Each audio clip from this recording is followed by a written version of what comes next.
बजे के सबसे विश्वसनीय और नंबर 1 शो शंखनाद में आप सभी का स्वागत है। मैं हूं आपके साथ चित्रा त्रिपाठी। आपको दिखाएंगे एक्सक्लूसिव स्टोरी योगी जी धीरे धीरे, लेकिन शुरुआत शंखनाद की इस वक्त की बड़ी खबर के साथ हम करेंगे। उत्तर प्रदेश के मद्देनजर राजधानी दिल्ली में लगातार मंथन का दौर जारी है। इन सबके बीच पीएम मोदी से गृह मंत्री अमित शाह की मुलाकात हुई है, जो बड़ी जानकारी निकलकर सामने आ रही है। केंद्रीय मंत्रिमंडल में फेरबदल पर यह मुलाकात माना जा रहा है। शाह और नड्डा के साथ कुछ मंत्रियों की भी मौजूदगी बताई जा रही है। पीएम मोदी से अमित शाह और नड्डा की मुलाकात अभी भी जारी है। केंद्रीय मंत्रिमंडल में फेरबदल पर यह मुलाकात हो रही है। सूत्र ये जानकारी दे रहे हैं। हिमांशु मिश्रा हमारे सहयोगी जुड़ चुके हैं और ज्यादा जानकारी के साथ। हिमांशु, एजेंडा बिल्कुल साफ है। केंद्रीय मंत्रिमंडल में फेरबदल के मद्देनजर कौन कौन से चेहरों को शामिल किया जाए और खास तौर पर नजर उत्तर प्रदेश को लेकर कि वहां से किन चेहरों को तरजीह दी जाए ताकि आगामी चुनावों में वहां पर फायदा मिल पाए, और क्या जानकारी मिल रही है हिमांशु? देखिए चित्रा, पिछले 4 दिनों से जो है प्रधानमंत्री नरेंद्र मोदी जो हैं वो कई मंत्रालयों की समीक्षा बैठक कर रहे हैं। पिछले 2 साल में उनका जो कार्यकाल रहा है, जो कामकाज रहा है, उसकी समीक्षा हो रही है। उनके मंत्रालयों ने क्या क्या काम किए हैं और उसको ये इसलिए किया जाता है हमेशा। प्रधानमंत्री नरेंद्र मोदी ये इसीलिए करते हैं क्योंकि कैबिनेट में जब भी उनको विस्तार करना होता है उससे पहले वो सभी मंत्रियों के कामों की समीक्षा करते हैं और उसके बाद ही जो है अगला चरण होता है कैबिनेट विस्तार का। किन लोगों को कैबिनेट में लाया जाएगा और किन लोगों को कैबिनेट से ड्रॉप किया जाएगा, ये सारा फैसला जो है इस रिव्यू मीटिंग्स के बाद होता है। तो पिछले 3 दिन के अंदर प्रधानमंत्री नरेंद्र मोदी लगातार मंत्रियों से मुलाकात कर रहे हैं। मेरी सूचना के अनुसार नरेंद्र सिंह तोमर, पीयूष गोयल, धर्मेंद्र प्रधान, गजेंद्र सिंह शेखावत, महेंद्र नाथ पांडे और वीके सिंह, हरदीप पुरी और आज रविशंकर प्रसाद भी जो हैं वो हैं। और सबसे बड़ी बात यह है कि पिछले 3 दिनों की इस बैठक के अंदर गृह मंत्री अमित शाह और जेपी नड्डा दोनों रहे हैं। तो इसका मतलब यही है कि इन मंत्रियों का जो आकलन है इस समीक्षा के जरिए वो करा जाएगा और कैबिनेट रिसफल ये माना जा सकता है कि आने वाले 1 से 2 हफ्ते के अंदर होगा। चलिए, बहुत शुक्रिया हिमांशु इस पूरी जानकारी के लिए। आगे भी जानकारी आपसे हम लेते रहेंगे। तो कैबिनेट में फेरबदल को लेकर यह महत्वपूर्ण चर्चा, लेकिन सभी की निगाह उत्तर प्रदेश पर और यूपी के सीएम पर। यूपी के चुनाव में 6 महीने से ज्यादा का वक्त बाकी है, मगर राजधानी दिल्ली में बीजेपी ने अपनी चुनावी रणनीति का शंखनाद कर दिया। आज की सबसे बड़ी खबर एक तस्वीर के जरिए देश के सामने आई, जिसमें यूपी के सीएम योगी आदित्यनाथ प्रधानमंत्री नरेंद्र मोदी से मुलाकात कर रहे हैं। आज तक को मिली एक्सक्लूसिव जानकारी के मुताबिक करीब 1.5 घंटे की इस मुलाकात में आगामी संभावित मंत्रिमंडल में फेरबदल में किन चेहरों को शामिल करना है, 2022 के विधानसभा चुनावों को लेकर किन मुद्दों पर आगे बढ़ना है और सरकार की छवि को हुए नुकसान की भरपाई कैसे करनी है, तमाम मुद्दों पर विस्तार से चर्चा की गई है। पीएमओ की ओर से ट्वीट की गई एक तस्वीर से यूपी की 403 सीटों के लिए क्या बड़ा संदेश और संकेत निकलकर सामने आया है, आज तक की यह रिपोर्ट देखिए। योगी जी ने बिना बोले अपने आचरण से सिद्ध कर दिया कि ये सब मान्यताएं गलत होती हैं। आधुनिक युग ऐसा हो नहीं सकता और इसलिए मैं योगी जी को हृदय से बधाई देता हूं। जो कार्य मोदी जी के नेतृत्व में भारतीय जनता पार्टी गठबंधन की सरकार ने इस देश के अंदर किए, क्या कोई सोचता था? योगी सरकार कभी मुंडों को उल्टा लटका कर सीधा करने का काम योगी सरकार। तारीफ पर तारीफ, तारीफ पर तारीफ, तारीफ पर तारीफ। हिंदुस्तान के सबसे बड़े सूबे के मुखिया की तारीफ, बीजेपी के हिंदुत्व कार्ड के सबसे बड़े चेहरे को सलामी। जय श्री राम का। योगी के हर दाव पर वाह वाह। बहुत उत्तम तरीके से उत्तर प्रदेश को आगे बढ़ा रहे हैं। सभी दिशाओं में विकास के मार्ग पर आगे बढ़ रहे हैं। आखिर यूपी में ऐसा क्या हुआ कि तारीफ अब मुलाकातों में तब्दील हो गई? यूपी में ऐसा क्या हुआ कि ये मुलाकातें सवालों में तब्दील हो गई हैं? इस मेल में बहुत बड़ा खेल है, क्योंकि सवाल देश के सबसे बड़े सूबे की सियासत का है, क्योंकि सवाल 403 विधानसभा सीटों का है, क्योंकि सवाल 80 लोकसभा सीटों का है। यह लखनऊ की सियासत है जो दिल्ली की गद्दी का फैसला करती है, जो देश की गद्दी का फैसला करती है। यह लखनऊ की सियासत है जिसके दम पर पीएम मोदी ने जीत के सारे रिकॉर्ड तोड़े। आज उसी सियासी खेल में उलझे मांझों को सुलझाने की तस्वीर है ये मुलाकात। योगी के दिल्ली में 24 घंटे 2024 तक का पूरा खाका है, जिसकी पहली परीक्षा 2021 चुनाव में होनी है। दिल्ली के 6 किलोमीटर के दायरे में चल रही सियासी हलचल विधानसभा चुनाव के पहले बीजेपी का रुख साफ करने वाली है। कल योगी का काफिला यूपी से अचानक दिल्ली रुका, जहां वो अमित शाह से मुलाकात करने पहुंचे। ये मुलाकात करीब 1.5 घंटे चली। इसके बाद योगी ने आज सुबह करीब 11:15 बजे पीएम मोदी से मुलाकात की और फिर योगी आदित्यनाथ ने जेपी नड्डा के आवास पर जाकर भेंट की, जिसके बाद वो करीब 1:30 बजे राष्ट्रपति भवन जाकर राष्ट्रपति रामनाथ कोविंद से मिले। इन सब में सबसे अहम रहा पीएम मोदी से मिलना। कई तरह के कयासों और संभावनाओं के बीच हुई इस भेंट के बाद योगी आदित्यनाथ ने धन्यवाद से भरा ट्वीट किया। आदरणीय प्रधानमंत्री श्री नरेंद्र मोदी जी से शिष्टाचार भेंट और मार्गदर्शन प्राप्ति का सौभाग्य प्राप्त हुआ। अपनी व्यस्तम दिनचर्या से भेंट के लिए समय प्रदान करने व आत्मीय मार्गदर्शन करने हेतु आदरणीय प्रधानमंत्री जी का हृदय तल से आभार। पीएम मोदी, गृह मंत्री अमित शाह, बीजेपी अध्यक्ष जेपी नड्डा से यूपी के मुख्यमंत्री योगी आदित्यनाथ की मुलाकात के बाद ये साफ हो गया है कि वहां सरकार और संगठन में कोई भी फैसला लेने से पहले दिल्ली का ग्रीन सिग्नल लेना बहुत जरूरी है, क्योंकि पार्टी को योगी सरकार के कामकाज को लेकर जो फीडबैक मिला है वो चुनावी दृष्टिकोण से ठीक नहीं है और इसीलिए पार्टी नेतृत्व ने अब यूपी को लेकर कड़े फैसले लेना शुरू कर दिया है। ये माना जा रहा है कि योगी आदित्यनाथ का दिल्ली आने का बुलावा 2022 की चुनावी तैयारियों का हिस्सा है। योगी वापस लखनऊ जाएंगे तो उनके पास 2022 के यूपी विजय का ब्लूप्रिंट मौजूद होगा। सूत्रों के मुताबिक बीजेपी ने 8 फॉर्मूले तय कर लिए हैं। ज्यादा से ज्यादा टीकाकरण, गरीब कल्याण की योजनाओं में तेजी, नए दलों से गठबंधन, केंद्र में यूपी के सांसदों को मंत्रालय, अन्य पिछड़ी जातियों को जोड़ना, विकास योजनाओं को पूरा करना, संगठन में मजबूती लाना, यूपी कैबिनेट में फेरबदल। ये सिर्फ 8 फॉर्मूले नहीं है, बल्कि ये उस समस्या का हल है जो यूपी में बीजेपी का गणित बिगाड़ सकता है। ये सिर्फ मुलाकात नहीं है, बल्कि ये समाधान है। ये सिर्फ शिष्टाचार नहीं है, बल्कि सियासी खेल भी है।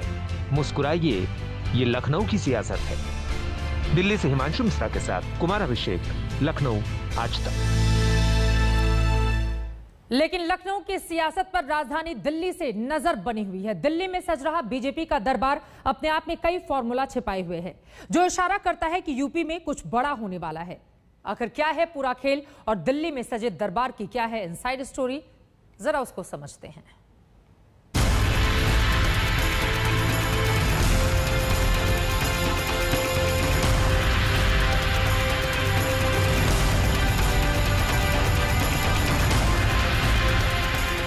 इन मुलाकातों में छिपा है यूपी का पूरा खेल। इन मुलाकातों में ही छिपा है सियासी हेरफेर। सिर्फ योगी ही नहीं, दिल्ली में यूपी के नेताओं का तांता लगा हुआ है। अमित शाह और नड्डा से मुलाकात का दौर जारी है। जिस वक्त योगी ने अमित शाह से मुलाकात की, वहीं कुछ चेहरे थे जो मुलाकात का इंतजार कर रहे थे। अमित शाह ने योगी से मिलने के बाद अपना दल एस की नेता अनुप्रिया पटेल और निषाद पार्टी के प्रमुख संजय निषाद से मुलाकात की।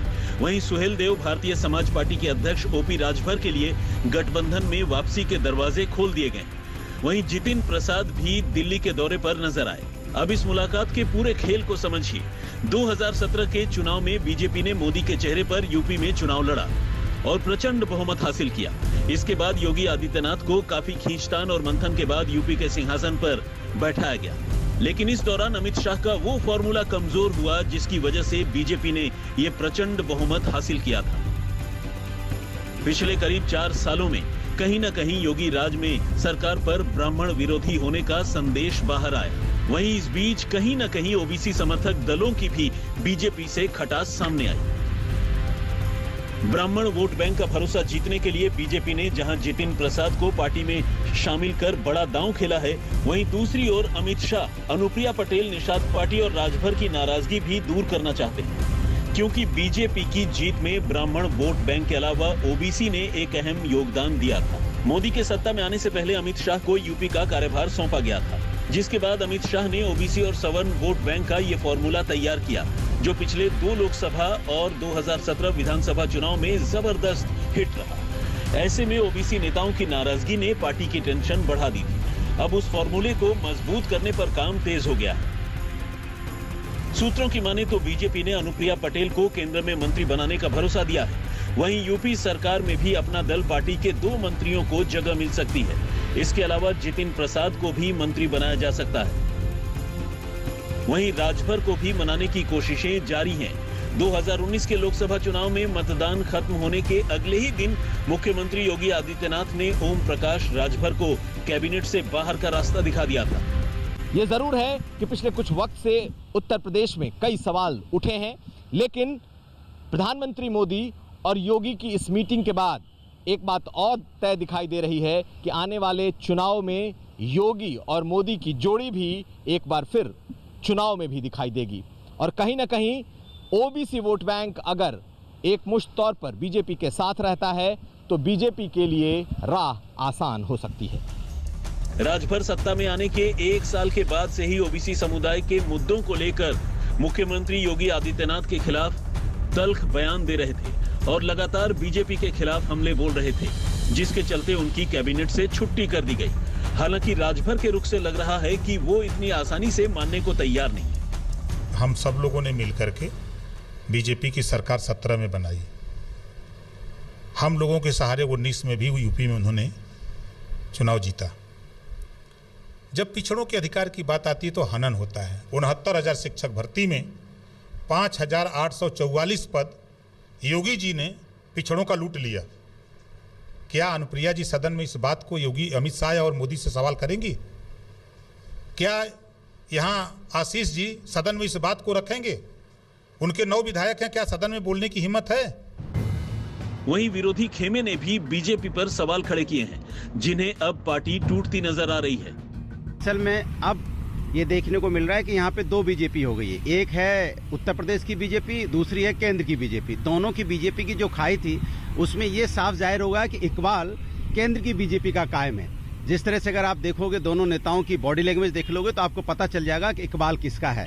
और इनकी इस तरह का उत्तर प्रदेश के जो मुख्यमंत्री हैं, मुझे लगता है उनके हाथ में तो कुछ दिया ही नहीं है। उनको तो सहयोगियों को अपने किससे बात करनी नहीं करनी, सारे नेता कहाँ से इंपोर्ट होंगे वो तो केंद्र तय कर रहा है। तो उत्तर प्रदेश की बीजेपी मुझे लगता है कि थोड़ी कमजोर दिखाई दे रही है। जितनी तेजी से आगे बढ़ रही थी, अब वो मुझे लग रहा है उत्तर प्रदेश की बीजेपी कहीं ना कहीं केंद्र की बीजेपी के सामने झुकी नजर आ रही है। भारतीय जनता पार्टी के मेरे संगठन महामंत्री हैं और संगठनात्मक दृष्टि से बैठक पर चर्चा हुई है। बैठक जो चर्चा हुई है बहुत अच्छी चर्चा हुई है। 2022 में हम लोग फिर एक ऐतिहासिक विजय प्राप्त करेंगे। बताया जा रहा है कि 2022 है या कुछ और भी है, क्योंकि बहुत सारी चर्चा है। 2022 300 पार। बहरहाल सियासी खेल जारी है और सूत्रों की माने तो एक बार फिर बीजेपी अमित शाह के फॉर्मूले के साथ यूपी के चुनावी मैदान में उतरने वाली है, जिसमें बाकी सहयोगी दलों को साथ में लेकर चलने का प्लान है। दिल्ली से हिमांशु मिश्रा के साथ कुमार अभिषेक, लखनऊ, आज तक। अंदर की खबर और अमित शाह का फॉर्मूला सीधा सा है। सभी जातियों को साथ कर ही उत्तर प्रदेश की राजनीति को जीता जा सकता है और इसका सीधा सीधा मैसेज आज देने की कोशिश की गई है समूचे उत्तर प्रदेश को और मुख्यमंत्री को भी। आपको बताते चले, छोटी छोटी जातियों को एक साथ लाकर यानी कि छोटी पार्टियों को अपने साथ जोड़कर दरअसल बीजेपी एक बार फिर से कमल खिलाना चाहती है, जैसा प्रदर्शन 2017 में उसने किया था। 403 में से एनडीए को 325 सीटें जबकि बीजेपी को 312 सीटों पर जीत मिली थी। लेकिन 2022 में क्या ऐसा संभव होगा, यह अपने आप में बड़ा सवाल है। अब कुछ आंकड़ों के जरिए उत्तर प्रदेश के ये मंडल और कमंडल की राजनीति को आपको समझाते हैं, जिसके जरिए अब बीजेपी आगे बढ़ने की कोशिश और कवायद में है। यहां पर आपको हम दिखा रहे हैं कि दरअसल छोटी छोटी जातियों को आखिर क्यों साधने की कोशिश कर रही है और ये जातियां और ये वोट बैंक बीजेपी के लिए इतने ज्यादा अहम क्यों हो गए हैं। देखिए, ओबीसी तकरीबन 41.5% है, जिसमें यादवों की तादाद ज्यादा है, लेकिन बाकी गैर यादव वोटरों को यानी कि गैर यादव जो ओबीसी मतदाता हैं उनको अपने पक्ष में करने की कोशिश बीजेपी करना चाहती है। यह मैसेज आज की इस बैठक से सामने आया है। दलित 21% हैं, जिसमें जाटव वोटर जो मायावती का कोर वोट बैंक माना जाता है, जिसने 2019 में तकरीबन 75% महागठबंधन के पक्ष में वोट किया था, अगर उनको हम छोड़ दें तो बाकी दलितों को अपने पक्ष में करने की कोशिश बीजेपी करना चाहती है। मुसलमान माना यही जा रहा है कि मुस्लिम दरअसल बीजेपी के बजाय बीजेपी को हराने वाली पार्टी को वोट देते हैं, जिनकी संख्या तकरीबन 18.5% है, जो कि यहां पर आप देख रहे हैं। लेकिन फिर भी सबका साथ, सबका विकास और जिस तरह से 3 तलाक को खत्म किया, उसके जरिए मुस्लिम महिला मतदाताओं को अपने पक्ष में करने की कोशिश बीजेपी की ओर से लगातार की जा रही है। अब ओबीसी वोटर का खेल समझिए, यहां पर ओबीसी तकरीबन 32.5% हैं, अन्य ओबीसी वोटर और यादव वोटर है 9%। यादव वोटर जो कोर वोट बैंक माना जाता है समाजवादी पार्टी का, वो एकमुश्त वोट डालता है उनको, तो गैर यादव वोटरों को अपने पक्ष में करने की कोशिश में लगातार जुटी हुई है भारतीय जनता पार्टी। यहां पर राजभर वोटर को समझिए, पूर्वांचल में तकरीबन 12.22% उनकी तादाद है और उनको अपने पक्ष में करने की कोशिश कुल 3% है समूचे उत्तर प्रदेश में, लेकिन पूर्वांचल में 12.22% है।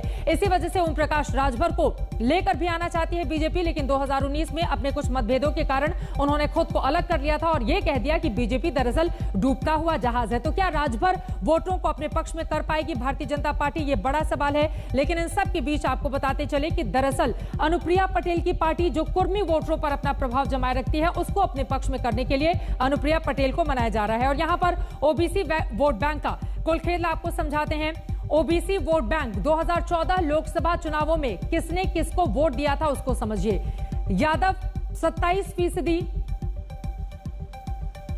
कुर्मी 53%, ये बीजेपी के पक्ष में गए थे और अन्य 61%। ये आपको दिखा रहे हैं बीजेपी को किस तरह से ओबीसी वोट बैंक का साथ मिला था, जिसके बदौलत 2014 में 71 सीटें ये पार्टी जीत कर आई थी, जबकि एनडीए को 73 सीटें मिली थी। और यहां पर आपको हम दिखा रहे हैं 2019 लोकसभा को समझिए, 23% यादवों ने वोट किया था बीजेपी को, जबकि यहां पर कुल ओबीसी की तादाद 80% और वहीं अन्य 72%, जिनमें ब्राह्मण राजपूतों ने एक मुश्त वोट डाला था भारतीय जनता पार्टी को। इसी वजह से बीजेपी का यह मानना है कि दरअसल जो ओबीसी वोटर हैं, उन्होंने उसकी जीत चाहे 2014 हो, 2017 हो या 2019 हो, उसमें उसकी जीत सुनिश्चित करने के लिए बड़ा योगदान दिया। इसी वजह से अब गैर यादव ओबीसी वोटरों को पक्ष में करने की कोशिश और कवायद में भारतीय जनता पार्टी लगी हुई है। लेकिन इन सब के बीच उत्तर प्रदेश में 2022 में क्या कमल खिलेगा? योगी किस बड़े संदेश के साथ उत्तर प्रदेश वापस आएंगे और फिर उसको व्यापक तौर पर लेकर आगे बढ़ेंगे? इस पर लगातार रहेगी आज तक की नजर। देखते जाइए आगे आगे क्या होता है। अब उत्तर प्रदेश से आपको लेकर चलते हैं पश्चिम बंगाल। क्या पश्चिम बंगाल में विधानसभा चुनाव के बाद अब घर वापसी का खेला शुरू हो गया है? 4 साल बाद मुकुल रॉय और उनके बेटे के आज टीएमसी में लौटने की खबर सामने आई। तस्वीरों के जरिए कई और नेता भी कतार में हैं, जिसका संकेत खुद ममता बनर्जी ने दिया है। हालांकि दीदी ने यह भी साफ कर दिया कि उनकी ममता ऐसे नेताओं पर नहीं बरसेगी जिन्होंने पार्टी छोड़ने के बाद उन पर व्यक्तिगत हमले किए। दीदी की नजरों में ऐसे नेता अब गद्दार हैं। रिपोर्ट देखिए।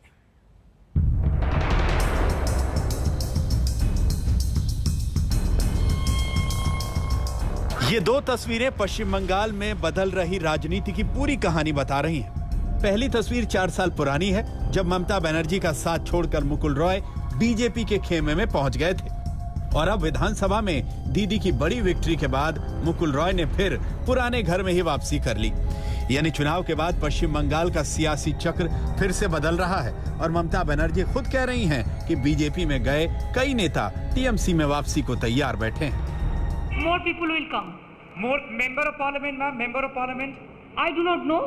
Whenever the information will be coming, then we will let you know. From now, I cannot say anything. Ask BJP why they are breaking the party in everywhere. We are not breaking the party. Now there is no situation that we are not majority. It is not that situation like BJP. What BJP do, we don't do it. Mukul Roy की TMC में वापसी हुई तो सबसे पहले उन्होंने BJP की कार्यशैली पर सवाल उठा दिए। সেটা আমি বলেছি বিজেপি করতে পারলাম না, করব না, সেই কারণেই সিদ্ধান্ত নিয়ে আমি আমার পুরনো ঘরে ফিরে গেছি। साथ ही ये भी जताने की कोशिश की कि बीजेपी में रहते हुए भी वो टीएमसी की विचारधारा के कभी खिलाफ नहीं हुए। মতবিরোধ কোনোদিনও ছিল না, আজও নেই, আগামী দিনেও থাকবে না। 2017 में पार्टी बदलने के बाद मुकुल रॉय ने बंगाल में बीजेपी के प्रसार में बड़ी भूमिका निभाई। कहा यह भी जा रहा है कि लोकसभा में बीजेपी की 18 सीटों की जीत के पीछे भी मुकुल रॉय का अहम रोल था। विधानसभा चुनाव से ठीक पहले टीएमसी के कई बड़े नेता बीजेपी में आए, इसके पीछे भी मुकुल रॉय की ही रणनीति रही। लेकिन चुनाव में बीजेपी की हार के बाद सारे समीकरण बदलने लगे। ममता को हराने वाले शुभेंदु अधिकारी का बीजेपी में कद बढ़ा और तो और बीजेपी ने उन्हें नेता प्रतिपक्ष तक बना दिया, जिसके बाद से ही मुकुल रॉय की नाराजगी की चर्चाएं शुरू हो गईं। इस बीच खुद पीएम मोदी ने भी मुकुल रॉय से बातचीत कर उनकी पत्नी का हालचाल जाना था। बीते दिनों जब शुभेंदु अधिकारी दिल्ली में पीएम मोदी और अमित शाह से मिले थे, तब भी मुकुल रॉय को लेकर चर्चा के संकेत मिले थे। समर्थकों का दावा है कि शुभेंदु अधिकारी का कद जिस तेजी से बीजेपी में बढ़ा है, वैसा सम्मान मुकुल को नहीं मिला और यही वजह है कि उन्होंने टीएमसी में लौटने का फैसला किया। मुकुल रॉय के बाद कई और नेताओं की टीएमसी में वापसी की उम्मीद है, लेकिन ममता बनर्जी ने साफ कर दिया है कि वो गद्दारों को अपनी पार्टी में वापस जगह नहीं देंगी। But I said that who have criticized the party like anything and who have done the betray before election for BJP, for money, for everything, we are not considering them. Only we will consider the people who are gentle, who are sober, and who doesn't bitterness, who doesn't go for bitterness. साफ है कि ममता बनर्जी का इशारा शुभेंदु अधिकारी और उनके साथ जाने वाले कुछ नेताओं की ओर है, जिन्होंने पार्टी छोड़ने के बाद ममता बनर्जी पर व्यक्तिगत हमले भी किए। बीते दिनों बीजेपी में जाने वाले राजीव बनर्जी भी इशारों में शुभेंदु अधिकारी पर हमला बोल चुके हैं। ऐसे में माना जा रहा है कि राजीव बनर्जी के साथ कुछ और विधायक भी जल्द घर वापसी की तैयारी में हैं, जिसे लेकर बंगाल का सियासी पारा और बढ़ना तय है। कोलकाता से इंद्रजीत कुंडू के साथ आज तक ब्यूरो। इसी के साथ शंखनाद में एक छोटे से ब्रेक के लिए हम रुकेंगे, लेकिन जब वापस लौटेंगे तो आगे आपको दिखाएंगे निखिल के अलावा नुसरत का एक और जहां। हमारी खास पेशकश जरूर देखिएगा।